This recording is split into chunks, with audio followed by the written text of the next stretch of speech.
गुरुमुखो, एक बार एक भक्त जी ने विनय की कि प्रभु, मेरी भक्तनी के मन में संतान की बहुत लालसा है। यह प्रतिदिन 7-8 घंटे भजन करती है। भजन करते हुए इसे कभी नूरानी ज्योत के दर्शन नहीं हुए। बल्कि आश्चर्य की बात तो यह है कि जब यह भजन में लीन होती है तो इसे अपने चारों ओर नीच योनियां घूमती हुई दिखाई देती हैं। ऐसा सब होते हुए भी यह भजन नहीं छोड़ती। तो आपने वचन फरमाए कि भक्त जी, भजन का असली आनंद इसे अंतर में मिलता है, इसलिए यह भजन नहीं छोड़ती।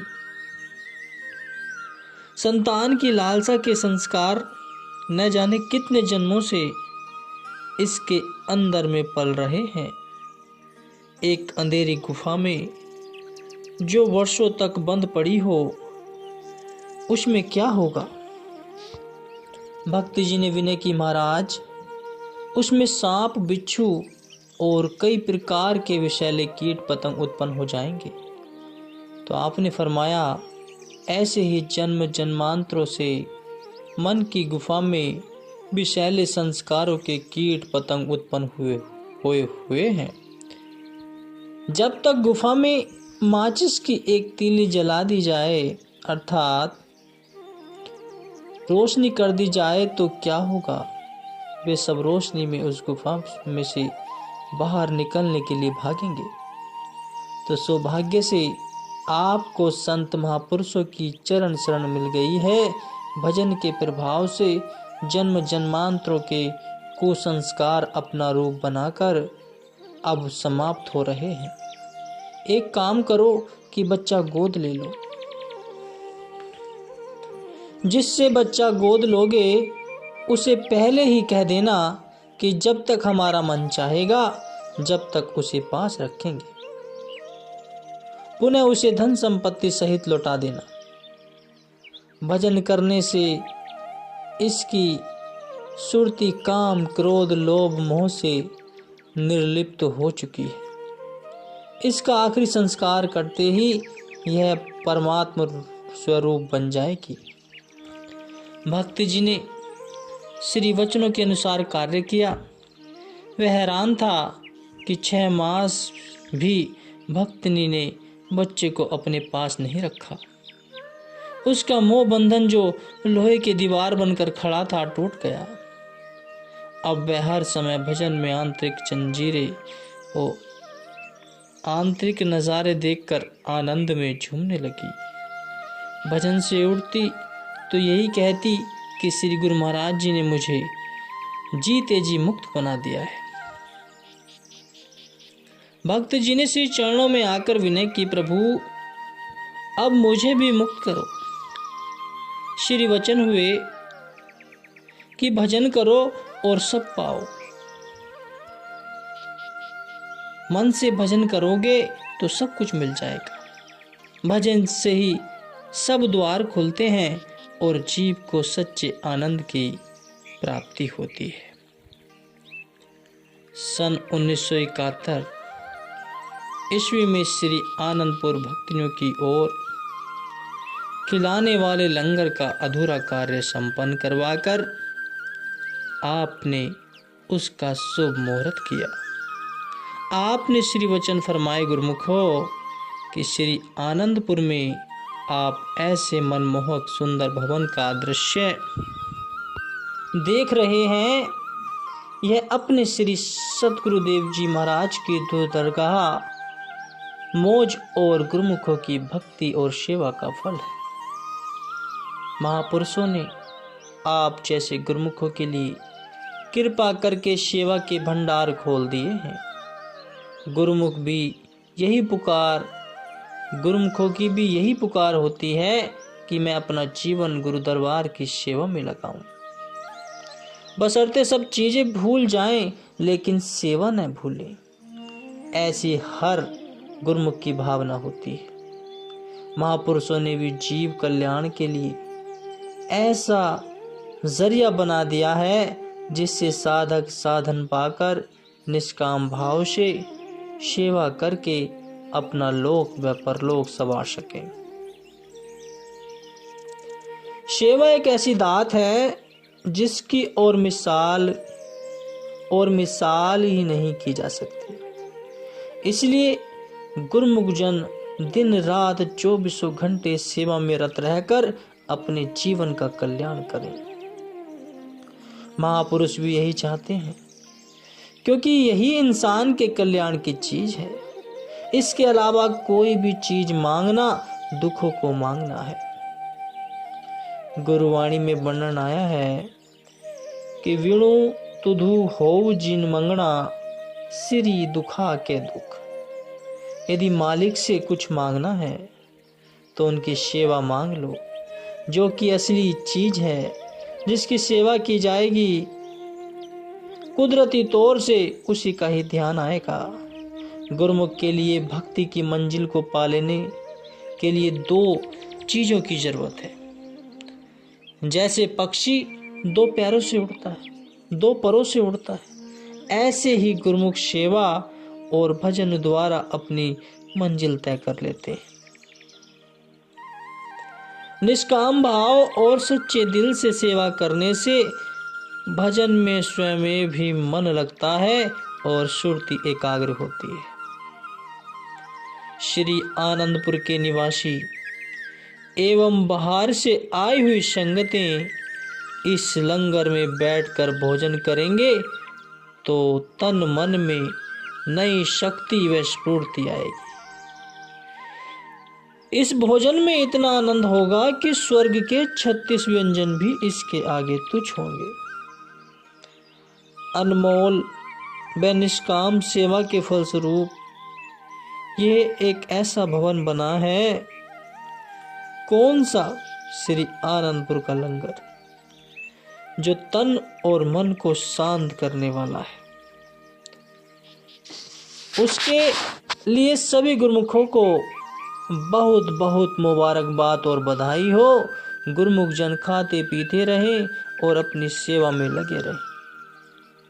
खा पीकर जो सेवा में लग जाता है वह भक्ति धन को इकट्ठा कर लेता है। खा पीकर सो जाना गफलत है। इसलिए खाते पीते प्रत्येक श्वास को सेवा में सुमरन में लगाओ। जो मेहनत करेगा, सेवा करेगा, उसके लिए पानी भी घी का काम करेगा। इसलिए सेवा करो और आनंद लो।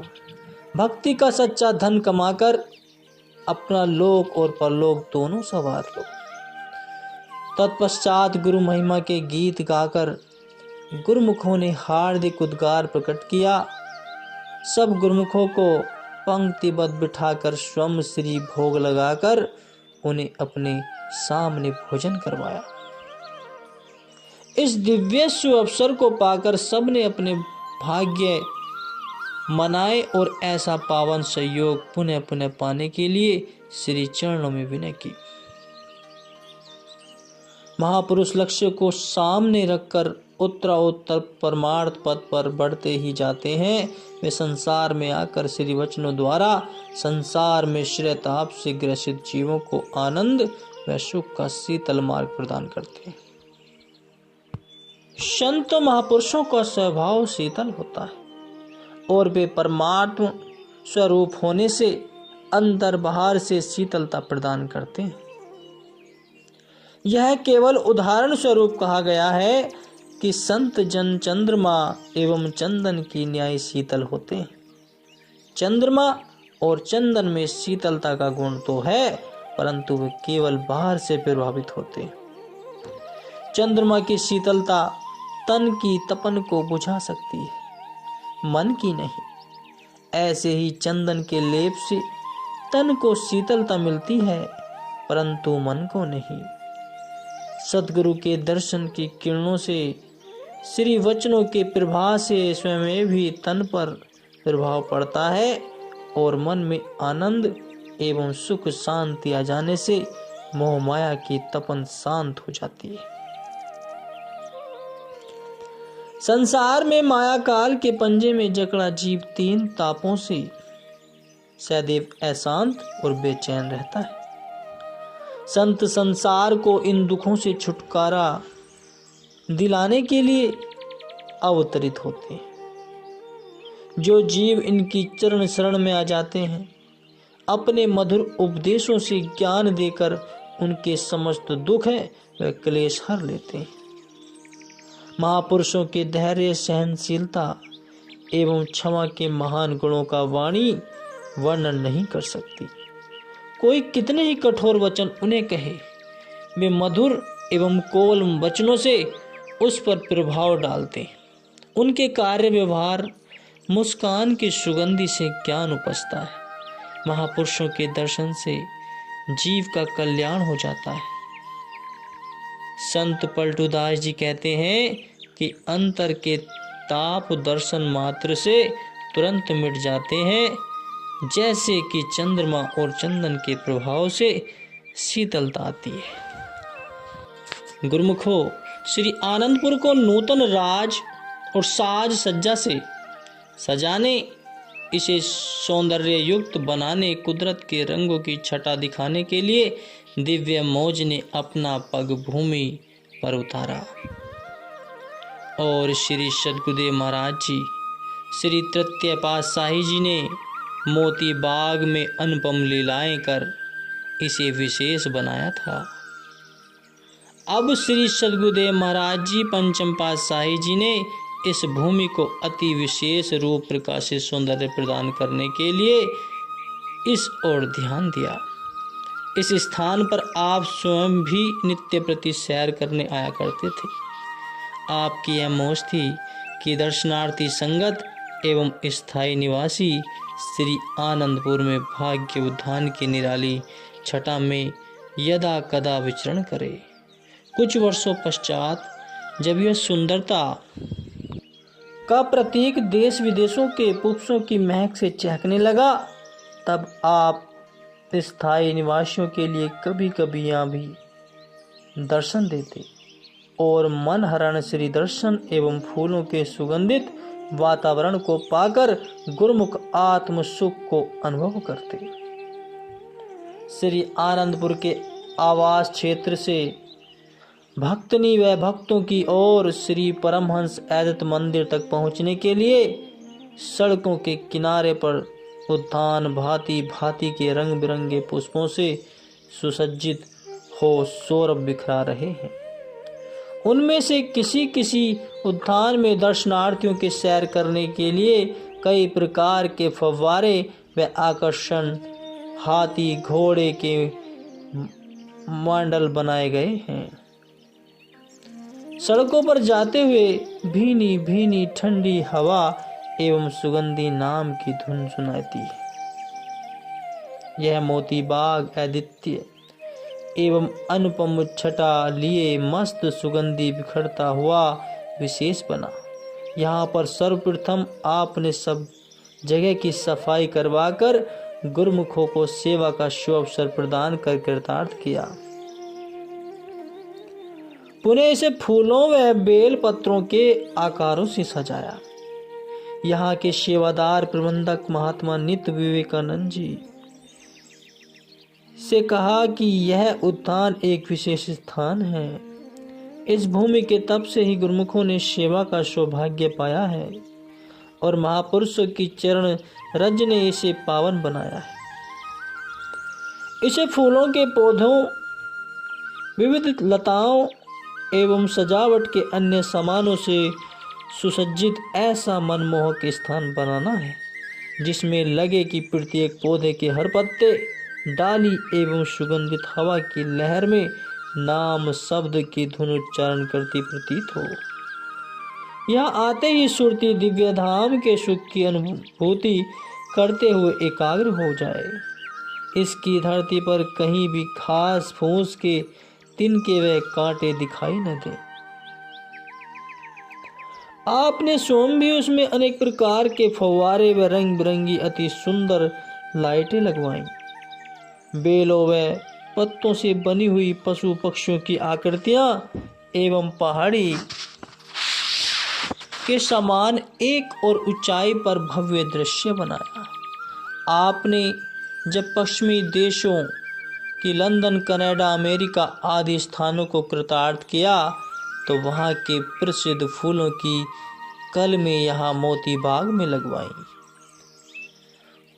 उद्यान के साथ साथ हर फूल को गमलों में भी लगवाया और उस पर उसका नाम भी लिखवाया। यहाँ पर मोर, तोते और भंवरे प्रातः समय आकर अपनी सुरीली आवाज सुनाकर श्री आरती पर जाते हुए गुरुमुखों का ध्यान बरबस ही अपनी ओर आकृष्ट कर लेते। दर्शनार्थी संगतें नाचते हुए मयूरों को देखती हैं, अमराइयों की ठंडी हवा एवं कोयल की मधुर कुकू की आवाज सुनती है तो अनायास ही उनके मुख से निकलता है कि योनि चाहे कोई भी हो, परंतु महापुरुषों के दरबार में उनका सानिध्य पाकर हर कोई खुशियों में फूला नहीं समा रहा। स्थायी निवासियों को आपने कई बार मोती बाग में श्री दर्शन देकर कृतार्थ किया। एक बार दोपहर को लगभग 11 बजे सभी गुरुमुखों के लिए श्री दर्शन खुले। भक्तजन कई बार भक्ति प्रेम से शराब और नाटिकाएं श्री चरणों में प्रस्तुत करते। इस अवसर पर भी कुछ भक्तजनों ने ब्रह्मा जी, शिव जी, देव ऋषि नारद जी, देवराज इंद्र एवं ऋषि मुनियों का वेश धारण किया। यह सब देवता प्रभु दर्शन की लालसा लिए मोती बाग के द्वार पर खड़े थे। सभी भक्त महात्मा जन भी उसी द्वार से अंदर प्रवेश कर रहे थे। एक भक्त जी को ब्रह्मा जी ने विनय की कि वह चारों वेद श्री चरणों में भेंट करना चाहते हैं और इसलिए श्री दर्शनों के लिए आज्ञा चाहते हैं। तो भक्त जी ने कहा कि आप वेद भेंट करेंगे, परंतु किसके लिए? हमारे महाप्रभु श्री परमहंसदाता दयाल जी सभी विद्याओं के सागर हैं, शिरमौर हैं। सागर को बूंद की क्या आवश्यकता? हम भक्तों को उन्होंने एक ही शब्द में समस्त वेदों का सार तत्व समझा दिया है। हमें और अधिक जानकारी या पढ़ने लिखने से अब कोई सरोकार नहीं है। एक शब्द गुरुदेव का जाका अनंत विचार, पंडित था के मुनि जना वेद न पावे पार। ऐसा कहते हुए वह भक्त जी आगे की ओर बढ़ने लगे।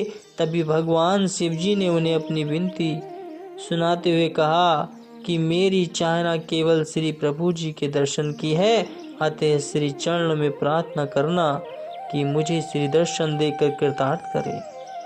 भक्त जी ने कहा कि अवश्य आप यहाँ द्वार पर ही प्रतीक्षा करें, मैं श्री चरणों में आपकी विनय पहुँचा देता हूँ। उधर देवराज इंद्र पारिजात वृक्ष अपने हाथों में लिए खड़े थे, जिसके एक एक पुष्प में समस्त सिद्धियां व्याप्त होती हैं। उन्होंने भी एक भक्त जी से विनय की कि वे इस वृक्ष को श्री चरणों में भेंट करना चाहते हैं। भक्त जी ने कहा कि हमारे श्री गुरु महाराज जी के मोती बाग का प्रत्येक फूल पारिजात है। ऐसा कहते हुए भक्त जी भी मोती बाग में चले गए। भक्तजन परस्पर चर्चा करने लगे कि ये कौन अनजान व्यक्ति आज यहाँ पर आ गए हैं। कोई स्वयं को ब्रह्मा जी, कोई शिव जी, कोई मुनि नारद और कोई देवराज इंद्र बता रहे हैं। लगता है कि ये सब देवता आज एकत्र होकर यहाँ आए हैं और इन्हें अंदर आने की श्री आज्ञा प्राप्त नहीं हुई। इस प्रकार परस्पर वार्तालाप करते हुए कुछ ही देर में श्री प्रभु जी की कार मोती बाग के द्वार पर आ गई और कुछ भक्त एवं महात्मा जन भी साथ थे। श्री प्रभु जी की मुस्कुराते हुए कार से नीचे उतरे और गुरुमुखों को फरमाया कि आप सब अंदर की ओर प्रस्थान करें। तत्पश्चात उन सभी देवता व ऋषि मुनियों को पास बुलाकर फरमाया कि घबराओ नहीं, अभी थोड़ी देर बाद आप सबको भी अंदर बुला लेंगे, तब आप अपना भाव प्रकट कर लेना। श्री दर्शन खुले। गुरुमुखों ने आनंद व खुशी में झूमते हुए भजन बोले। तब आपने फरमाया, कुछ प्रेमी बाहर खड़े हैं, उन्हें अंदर बुला लो। श्री आज्ञा पाकर वे सब अंदर आए और द्वार पर प्रतीक्षा करते हुए उन भक्तों को श्री आज्ञा के लिए जो विनय की वह भी सब कह सुनाई। अब श्री दर्शन के अनुपम नज़ारे एवं श्री कृपा को पाकर विनय की, प्रभु हमें भी अपने पावन श्री चरणों में स्थान दीजिए। एक भक्त जी ने भजन आरंभ कर दिया। जे मैं हुंदा दातिया मोर तेरे बांगा दा। तो श्री वचन हुए कि सभी देवी देवता ऐसे मानुष जन्म को पाकर प्रभु के साकार रूप के दर्शन करने को लालायित रहते हैं। सबने नाटक में देख ही लिया है कि मनुष्य जन्म को पाकर अब आत्मा को परमात्मा में एकाकार करके लक्ष्य को पाना है। नाम की कमाई एवं भक्ति के साधनों में सतर्क रहकर उन्नति करनी है। मोर, चकोर, पक्षी तथा पेड़ पौधों ने मोती बाग में जगह इसलिए पाई है ताकि महापुरुषों के वातावरण में आने से उनकी 84 लाख योनियां यहीं पर इसी योनि में ही कट जाएं। गुरुमुखो, श्री आनंदपुर दरबार भक्ति के लक्ष्य को उपलब्ध कराता है और श्री परमहंस महान विभूतियों ने इसे तपस्या से परिपूर्ण कर मंजिल पर पहुंचने के लिए बेमिसाल रचा है। यहाँ पर गुरुमुख प्रेमी पूर्वले पुण्य अर्थात कर्म, धर्म, यज्ञ, तप आदि सीढ़ियों को पार करके आए हैं और भक्ति की यह सीढ़ी आखिरी सीढ़ी है जिस पर चढ़कर जीवात्मा सदा सदा के लिए परमात्मा से एकाकार होकर उसमें मिल जाएगी और आवागमन के चक्र से छूट जाएगी। इस लोक में आनंद सुख से जीवन व्यतीत करते हुए परलोक भी सवार लेंगे। और महापुरुषों की वाणी है कि जिनी नामू ध्याइया गए मस्कंती घाली, नानक ते मुख उजले केती छुटी नाली। बोलो जयकारा, बोल मेरे श्री गुरु महाराज जी की जय।